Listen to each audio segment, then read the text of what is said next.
G'day guys, Justin here coming at you with another NBA video, this time an update on my NBA MVP race. This one through to the end of January 2019. We're heading fresh into the All-Star break, ladies and gentlemen, so let's get into it. First up, my honourable mentions list. As you'll see, Jimmy Butler on this one. He has dropped out of my top 10. Missing the All-Star game is going to be a big factor for him there. Personally don't think at the moment he is in that MVP discussion. There are a couple of guys who have moved in, and certainly All-Star selection has helped them there. Kyrie Irving, very, very close to getting into the top 10, but the pussyfoot move with LeBron James has certainly kept him out. LaMarcus Aldridge has had spans where he has been a top 10 player in the league this year. However, he has also had spans where he's looked like one of the worst leaders of a team in the league, so certainly not helping his case there. Russell Westbrook is playing second fiddle on his team once again, something which I don't know whether he likes, but has adjusted to well and still able to put up that magical triple-double number. Meanwhile, D'Angelo Russell, surprisingly, is starting to move up for the Brooklyn Nets for me, playing some really good ball as of recently, and has dragged the Nets into playoff contention once again, despite the loss of injuries throughout the year to the Nets. He's been able to stand up, so it's been really good to see that, and certainly put him in contention, well, at least in the honourable mentions list for the MVP for me. Starting off at number 10 is Tobias Harris, the LA Clippers. I've kept him around that 9 or 10 spot all year, and he hasn't really wavered. And having a breakout season, having his best season for me, 20.8 points, 7.9 rebounds, 2.7 assists, 0.7 steals, 0.5 blocks, and 1.9 turnovers. So under 2 turnovers there, a pretty good return for a guy who's having a phenomenal year. Efficiency from the floor, just a tick under 50%. He's been shooting 50% most of the year, and as you've seen, this is to the end of January there pretty much.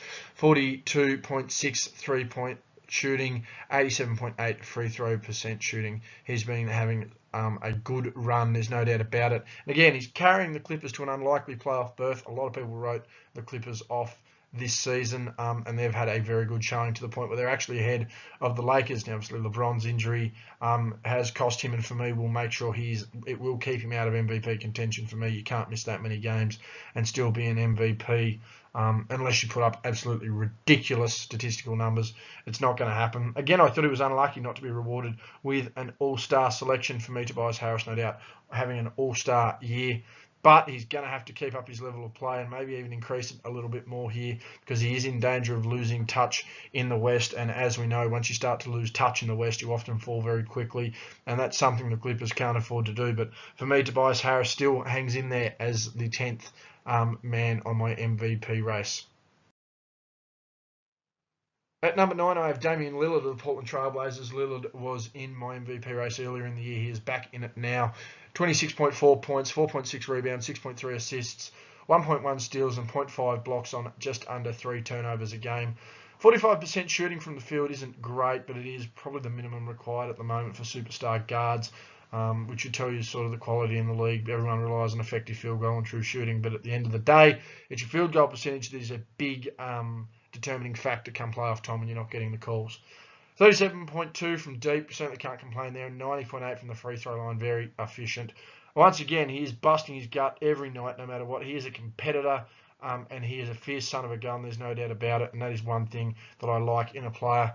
Obviously, you would like to see the defense up a bit and the efficiency up, but you can't fault the effort, there's no doubt about it, and that's why Lillard is loved in Portland and why he wants to stick it out in Portland pretty much.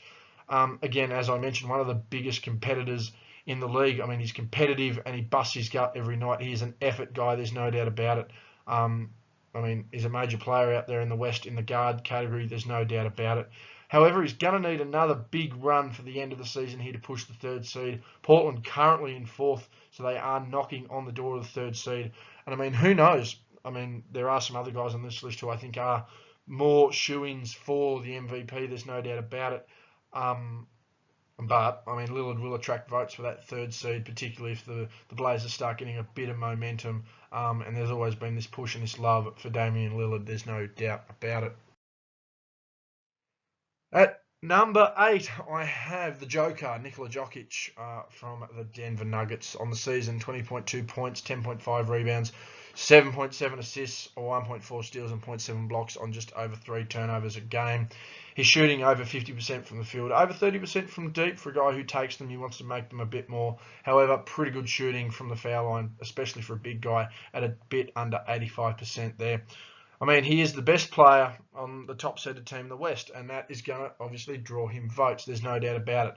A guy who's putting 20, 10, and 8 on the board each night is always going to draw attention. Now, that offensive versatility, which is a matchup concern that I can mention, is also a detriment to a guy who relies on a jump shot and isn't the best inside player, and notably on the defensive end can be a liability. He's a little awkward, he's a little slow, and his shot blocking ability for a big guy certainly isn't there. And again, his defensive touch needs to be shown. Guys like LaMarcus Aldridge have really exposed Jokic this year. And as I mentioned there, he will need to improve on the defensive end for the big games and come the business end of the season, because there's no doubt about it, he will get exposed. But Jokic having a tremendous season, there's no doubt about it. I mean, he's been putting up the fabled triple-double, which again does draw votes. And for a big guy, he does show his ability to pass and score and rebound. So again, he's a versatile matchup concern on the offensive end, but then it comes to his exposure on defense, and that's where he really lets himself down. Again, though, if you can improve on that defensive end for the big games, there's no reason why Denver can't make a strong push towards the conference finals this year. At number 7, at one point he was my MVP, and he has dropped a fair bit, but I will get to that. At number 7, I have Kevin Durant of the Golden State Warriors, 27.5 points, 7.1 rebounds, 6 assists, 0.8 steals and 1.1 blocks on just over 3 turnovers, having a tremendous offensive season. Once again, I mean, he is one of the preeminent scorers in the league, not only today, but in history, there's no doubt about it. 50.5 from the field, 36.6 from deep, and 90.8 from the free throw stripe. And there's no doubt about it, he's the biggest matchup nightmare in the NBA today, just for what he can do on the offensive end. There isn't actually anything Kevin Durant can't do offensively. I mean, he's starting to sort of change. He's starting to get his shot up a little bit more and consistently. So he's looking to peak come playoff time, and that for the Warriors will be a scary thought if him and another guy who I'm going to mention on this list start to click. But he is doing very, very well for himself. But for me, he has fallen behind Curry in the pecking order, particularly when Curry has returned and stayed fit. There's no doubt about it for me that Durant is the second option almost on that team, but not a bad second option at 28 points a game. Don't get me wrong, I think Durant's the best all-around player on that Warriors team. I don't even think it's close. For me, he's a good defender. He's a great offensive player. His ability to rebound and move the rock. I mean, everyone talks about the fabled 30-point triple-double, or the 28, 8, and 8 guy that plays in Los Angeles. But I mean, Durant's able to score, he's able to defend, and he's able to do it when it matters. Again, he's a big matchup, the biggest matchup nightmare in the NBA, and he's starting to really hit his stride with his jumper heading into the All-Star game, and hopefully can continue that through to the playoffs. But again, I just feel he's falling behind Curry in the pecking order, and for me, I can't have him the MVP of the league if I don't think he's the MVP of his own team. At number 6, another guy who's taken a little bit of a tumble, but he's slowly starting to solidify himself again. Number 6, I have Joel Embiid of the Philadelphia 76ers. 27.2 points, 13.5 rebounds, 3.6 assists, 0.6 steals and 1.9 blocks. I think his defensive numbers could lift, although he does show effort on the defensive end. At 3.5 turnovers a game isn't too bad. My gripe here certainly is the shooting. 48.2% was the scoring, I should say. The efficiency, 48.2% from the field. There's no reason a big man should be shooting under 50% in this league. And 29.4 from deep. I mean, most bigs should be shooting a minimum of 30% if they're going to attempt them. And Embiid's trying to be that guy. 80.3 from the stripe, I'm not going to buzz him for. The amount of players in this league that should be shooting 80% that don't is ridiculous. And for a big guy to shoot over 70%, let alone 80%, is good. For me, he is still the best center in the NBA. There's no doubt about it. His ability on both ends of the floor, he wants to compete every night. He started to become more consistent, and when you look at the fact that he's got a team that potentially suits 3 All-Stars, Butler obviously not this year, but him, Ben Simmons and Jimmy Butler, and he stands ahead of them, it really shows you the class of player that Embiid is.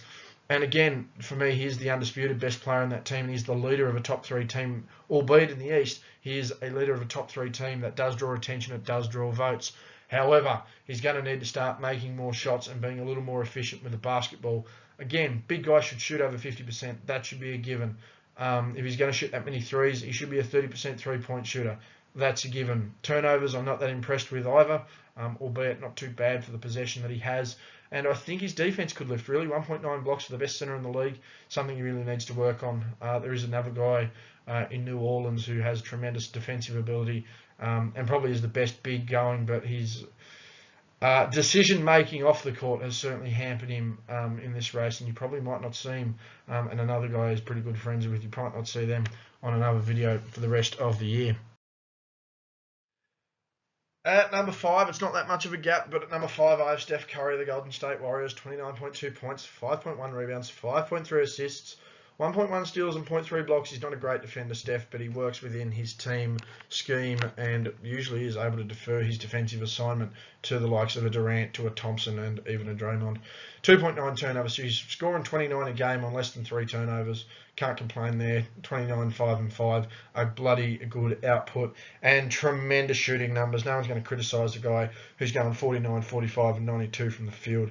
For me, he is the most valuable player on the championship favourites, and that for me has to put you at number 5 minimum on a list like this. And again, his offensive potency and just how good he is. And just quickly for those who are questioning, the Warriors are 32-9 when Steph is playing at the moment. It's not even fair. He's looking to have another 30-point per game season, and he's probably going to do it on more 50, 40, 90 shooting. I'm pretty sure Steph's the only player in history with a 30-point season of 50, 40, 90 shooting, so he's going to look to replicate that again. But the key for him and the Warriors is that he needs to remain injury-free for the rest of the season. While Durant is able to shoulder some of the load, he doesn't get any help around him. Now, Cousins being back is certainly going to change that. I think Boogie would be a good second option there if Curry goes down. Do I think he's a championship-winning option? Well, that's yet to be seen. But he's certainly a far better second option than Klay Thompson and Draymond Green. But if Curry stays healthy, again, he's the most valuable player on the championship favourite team, and he's looking to average 30 points on 50, 40, 90 shooting again. That's just not fair to me. Steph Curry, number 5 in the MVP race. At number 4, I have Kawhi Leonard, still of the Toronto Raptors, 27.6 points, 7.9 rebounds, 3.2 assists, 1.9 steals, and 0.5 blocks on 2.1 turnovers. Another great offensive year efficiently for him. 49.9 from the field, so just under 50% from the field, just under 37% from deep, and over 85% from the free throw line. So pretty good numbers there and good production. He's proving to be a great two-way player, as I've mentioned. He is potentially leading the Raptors to the finals. All great stuff. However, he has capped himself, in my opinion, as far as the MVP is concerned, because of the games played and the fact that he has rested too many quality games and the load management, quote unquote, that guys like him and other players around the league are having. It's a detriment to their case. I can't have a guy who's potentially going to rest 20 games this season as my MVP, albeit his great ability on both ends of the floor. He may potentially crack top 3, but with the guys in my 3, I don't see it happening. And I think he's capped himself now. I think he can finish in the top 5, and I think he's probably going to be all defense this year at some point or another, and potentially all NBA as well. But he has really capped himself for the amount of games he's missed, and that's something that a lot of superstars are going to have to work on. But again, there's no doubt about it. He's a great two-way player, and he's potentially going to lead the Raptors to the finals. It'll be interesting to see how them and the Bucks and teams like Philadelphia match up. I mean, the Eastern Conference is looking pretty good. The only problem is the power balance has come back in at the wrong time. It probably should have happened 5 or 6 years ago. But again, I think he's capped himself as far as the MVP is concerned. And if you see Kawhi get any higher than, say, number 3 on this list, I'll be very shocked, because he's going to have to play pretty much a season and a half effort of basketball after the All-Star game for that to happen. At number 3, as much as it pains me to say it, I've got Harden, James Harden, the Houston Rockets, because he's been on an absolute scoring tear, albeit inefficiently and under questionable circumstances. 36.3 points, 6.8 rebounds, 8.1 assists, to go with 2.2 steals and 0.8 blocks. I mean, what else can you say? The guy's going to have a 36, 7 and 8 season. Potentially could average 37 a game and have, other than Michael Jordan, the highest points per game average in a 16-foot lane. It's reasonably impressive, and it's about time someone did it. The big gripe I have is his efficiency. At 5.5 turnovers, it's deplorable. 43.9% from the field. That's deplorable. And again, everyone comes at me with true shooting and effective field goal percentage. That's all well and good, but come the playoffs, no one gives a damn. It's about whether you're making them from the field or not, because they don't give you the calls that you should get or would get in the regular season. 37% from three-point land. He should be a 40% shooter with the amount he takes. I think he's up near 13 three-pointers attempted a game. He should be making at least 40% of those. And he's not, which is unfortunate. And 86.7 from the free throw line. The amount of times this guy shoots the ball, he should be a 50, 40, 90 guy. And again, the amount of times he gets to the free throw line, he should be a 90% guy. There's no doubt about it. However, I mean, he is on a scoring run the likes of the league hasn't seen for a decade. And I don't feel bad about saying that. And I mean, he is dragging the Rockets through the rest. He is through the rest of the West. He is just having a phenomenal run there. Again, scoring pretty much is the best we've seen in 10 years. And the guy who did that was some shooting guard out in Los Angeles. Apparently was pretty good. 5-time champ, went okay. And again, dragging the Rockets through the West. He's getting a bit more help now that people are coming back from injuries, and they made that trade for Fareed, who has played pretty well for them. But, I mean, he is doing his part in 36 games, very hard to deny. It does reach a point where you do have to just give in to the numbers to an extent. Not to the point where he's the MVP, but you've got to understand how the voters are going to be looking at it. My thing, though, is that Houston currently sits 6th, and they cannot afford to drop any more games, or they will miss the playoffs, and that will cost Harden. Now everyone's going to go, oh, well, he's not a top 3 seed. How's he an MVP? You've seen what Russell Westbrook did as a 6th seed, and he managed to get an MVP. So there's no reason Harden can't do it, particularly when he's putting up numbers that has everyone in the media gawking at him. So again, he is on a scoring run the likes of the league hasn't seen for a decade, albeit inefficiently. But he is dragging through the Rockets through the West. But he can't afford to drop too many more games. Otherwise, he could be in jeopardy of dropping out of the 3. And again, that's where the gates open for someone like a Kawhi or even a Steph. So it'll be interesting to see, but James Harden, number 3 at the moment. At number 2, I have the man from Milwaukee, the Greek freak, Giannis Antetokounmpo. 26.6 points, 12.5 rebounds, 5.8 assists, 1.5 steals, 1.4 blocks on just under 4 turnovers. He's very much in the red area for turnovers. 57.1 from the field is ridiculous when you think about it. However, a lot of that is from inside, because 19.7% from deep certainly does reflect his jumper. 71.7 from the free throw line. I'm very indifferent. He plays like a big. He is a big, but he plays like a guard. So, yeah, not bad. Would like to see that probably jump to around 75%. But again, he's arguably the best athlete in the NBA. You've only got to see him the way he gets up the floor. I mean, he's a huge guy. He plays on both ends of the floor with solid efficiency too. He can score, he can rebound, he can pass, and he does play defense. And he's pretty efficient when he scores, and he's somewhat able to make up for the turnovers with his defensive effort as well. However, he needs to hurry up with a better jump shot. Come the playoffs, Chris Middleton is going to be a lifesaver for Milwaukee fans. He's been a lifesaver already this year, and has been justifiably rewarded with an all-star selection. So shout out to Chris Middleton. But he is going to be a big factor for the Bucks heading into the playoffs. He's the guy that's going to hit the jumpers. He's going to be the guy that's relied upon in the clutch in the 4th quarter. So it'll be interesting to see how that goes. But the guy who is stealing all the thunder at the moment, and it's the numbers that people are gawking at. And I mean, I can understand why, because again, he's putting effort in on both ends of the floor, but there are a lot of things in his game he's going to have to fix, the jump shot being one of them, the efficiency with the ball the other, and once he gets that jump shot going, he's going to want to be effective from deep, because as we know, the game has swung to a perimeter-based game. You can't have a dominant player who can't hit 3-point shots. Even LeBron can hit 3-point shots. And many people are saying Giannis is the next incarnation of LeBron. So it'll be interesting to see how that goes. But again, Giannis Antetokounmpo basically averaging 27, 13, and 6. 1.5 steals, 1.5 blocks on 57% shooting. Arguably the best athlete in the NBA and efficient on both ends of the floor. I think he'll make all D. He'll certainly be all NBA first team. There's no doubt about that. Once he gets that jump shot down, if he gets a jump shot down, it could be scary. But for me, he is only number 2 on my MVP race. Because number 1 is reserved once again for the 2nd month in a row for Paul George of the OKC Thunder. 27.6 points, 8 rebounds, 4 assists. Leads the league in steals at 2.3, has half a block a game on under 3 turnovers a game. Now, many people are going to look at him shooting 45% from the field and know that I do cry about efficiency. But he's probably the best two-way player in the league right now. He's able to put up that scoring, but he also backs it up with his ability on the defensive end. He's shooting 41% from deep and over 80% from the stripe, so I can only really fault him really in the department of field shooting, but he's the guy that's dragging them through, and honestly, him shooting 45% compared to what Russell Westbrook can shoot, I'm really not that fazed about it. He's dragging the Thunder through the West on both ends, there's no doubt about it. To me, he is the defensive player of the year, and he's a guy that's putting up almost 28 points a game. That's unheard of, leading the league in steals. And any other year would be a genuine contender with a scoring title outside of what James Harden is doing this year.